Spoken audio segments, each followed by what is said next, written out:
Hi, I'm Phyllis from southernfrugal.com. Well, I've got my tripod set up and I wanted to bring y'all into the garden and let you see. We got a bunch of grass coming up and of course all the seeds except for the Swiss chard, I think it is. Doesn't look like it's doing too well, but the rest of the stuff is coming up. Even the little onions are coming up. I planted some little teeny little seed type things, and they're up and look about the size of a toothpick. But anyway, they'll do okay. So anyway, one of the things I'm going to do today is start emptying the compost bin, and I'm going to take y'all over there with me. It's tough, okay? Now, Mr. Bucky's got to go back to the doctor for a checkup after he's, come home from the hospital and all that. So we're trying to get all that over with. He's got to see Dr. Limporas, he's got to see the kidney doctor, he's got to see the heart doctor, because all those things were affected by the food poisoning. Of course, we certainly think he's totally okay now, but anyway, they just do the test to make doubly sure everything's okay. So anyway, while he's gone, I'm going to work on this compost bin, and part of the reason is because it's supposed to rain tonight, and the grass that's growing up in this garden is going to get really big if it gets a lot of rain on it. So I need to get that taken care of right away. Now my lettuce is doing pretty good. Everything's up, but the thing that's doing the best is the kale, and of course the speckled butter beans are up. So anyway, I'm going to turn this around and give y'all a look.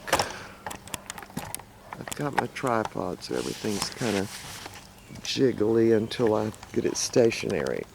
Okay, so over here, let me just pull this up and bring y'all along here. Alright, so these are the speckled butter beans, which are my favorite. And we still got some down on this end that you see. Look at this. See, can y'all see that? Right there. See, a slug ate the top little leaves off of that little plant. Now I have already treated for slugs, so that shouldn't happen again.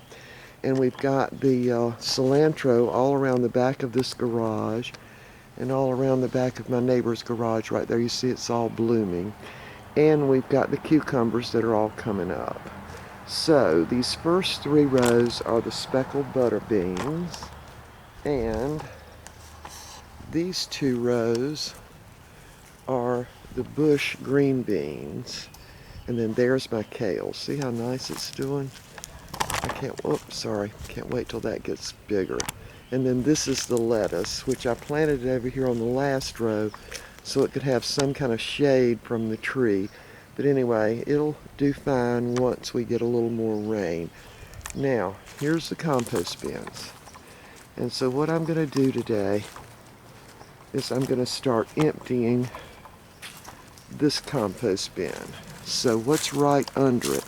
Let me see if I can put the tripod down and explain it. Alright.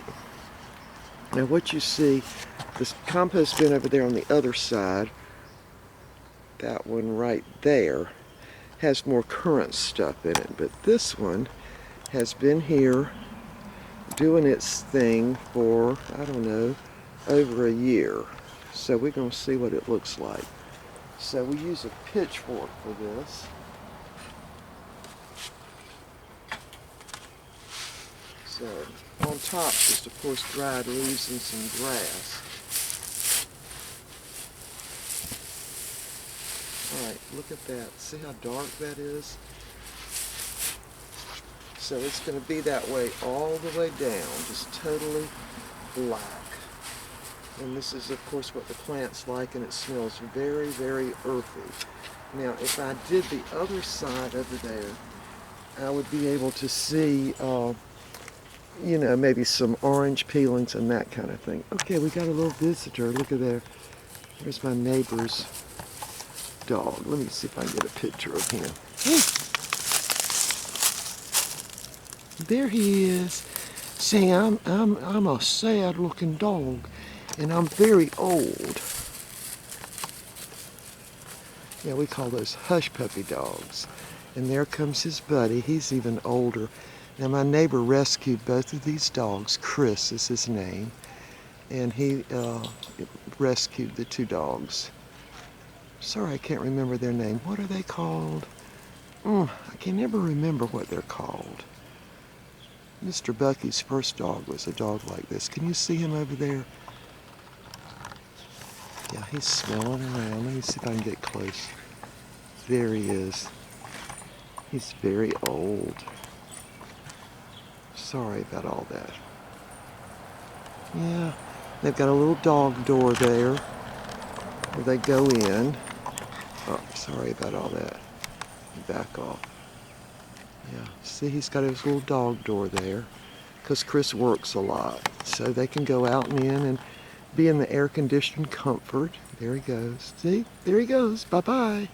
All right, that was a little distraction. So let's get back to the compost here. Hope that didn't make you all dizzy. Kind of made me dizzy watching it. All right, let's look at some more of this compost. I love the way it smells. It's just very, very earthy. So this contains all of our scraps from the kitchen, and it's going to be this way all the way down. See, just really dark, dark dirt. And I think I've got a video on the composting. Yeah, I'm sure I do, from a couple of years ago. Anyway, there it is. So I'm going to start loading some of this in the wheelbarrow, and I will put it in the rows right on top of the grass. I'm not even going to get rid of the grass because it will smother it. All right, so we'll be back after I get this some of this in the first row. Okay, I got my first load out, and I want to show you the earthworms. They are everywhere. Tons of earthworms.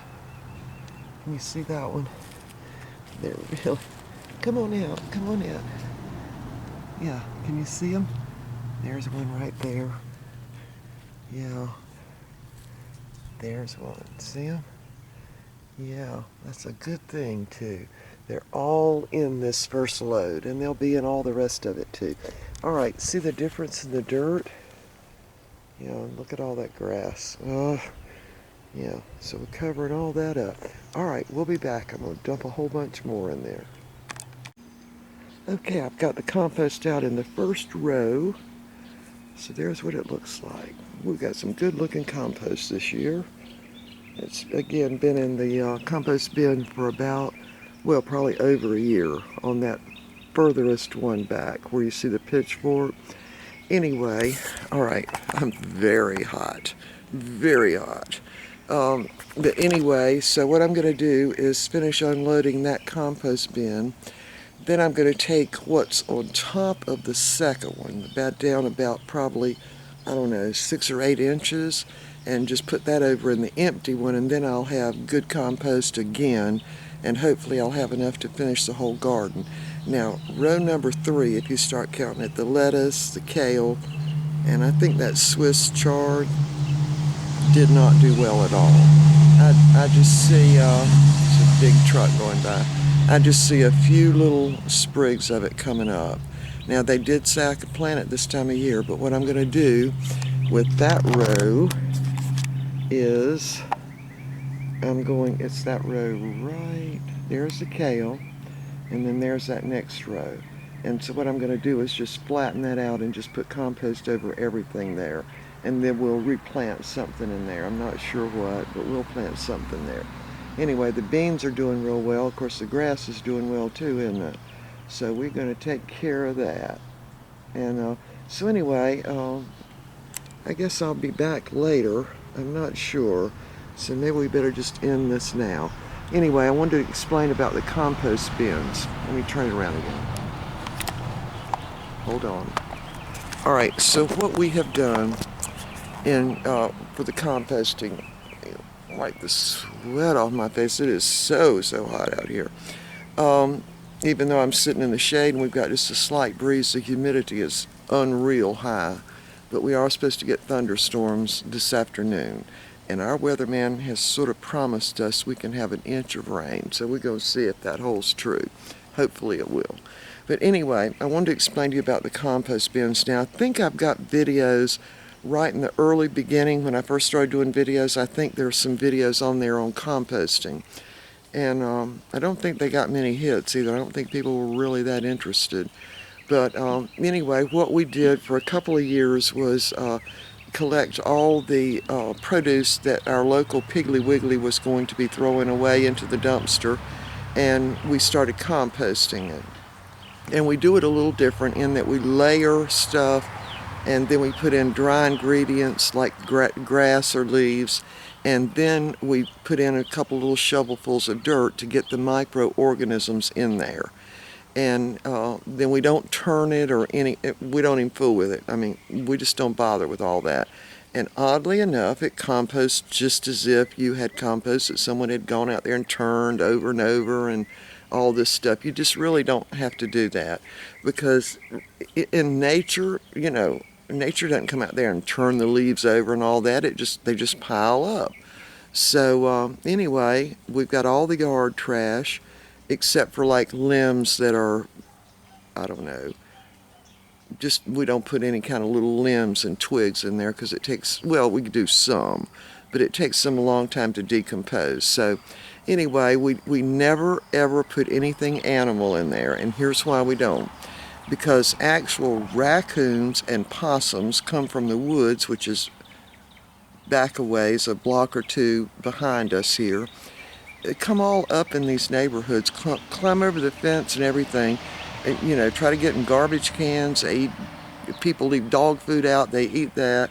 So in order to not have any varmints coming to, raid our compost bin, we just don't ever put anything animal in there. No, not even eggshells. We just don't put any animal in there. And so we've got an all-vegetarian compost bin. Yeah, we do. That's what it is. So anyway, I'm rather enjoying this because the compost, you would never know that was leaves and grass and, all kinds of peelings from vegetables, and even, let's see, I think last year I had some potatoes go bad, maybe, I don't know, I'd say half a bushel, no, not half a bushel, maybe 20. Last June, as I recall, potatoes went bad, and y'all know how bad potatoes smell, right? So we just went ahead and put them in the compost bin. Of course, they disintegrated, and the thing that really takes a much longer time are orange peelings. They sometimes take longer, but I've noticed that I don't see any peelings of any kind. I don't recognize anything. Now, occasionally we will leave one of those little plastic stickers on that they use when they scan fruit, you know what I'm talking about, those little teeny plastic stickers. They never go away. If you end up with them in your soil, they never go away. I guess they last 400 years. I don't know. But anyway, we try our best to make sure none of that ever gets in the compost bin, but inevitably some does get in there. In fact, I just ran across one a few minutes ago for apples.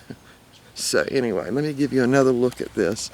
Now we have got tons and tons of earthworms in here, just tons of them, and they are big.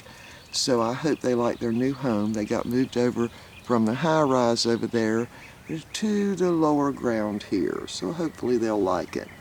Anyway, so of course this lettuce here I'll be thinning out and putting some on down there at the end of the row where it didn't come up well.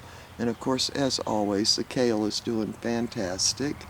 So this rain that we're getting ready to get should help us a lot. Alright, I'm going to go on and finish putting out my compost, and we will see y'all next time.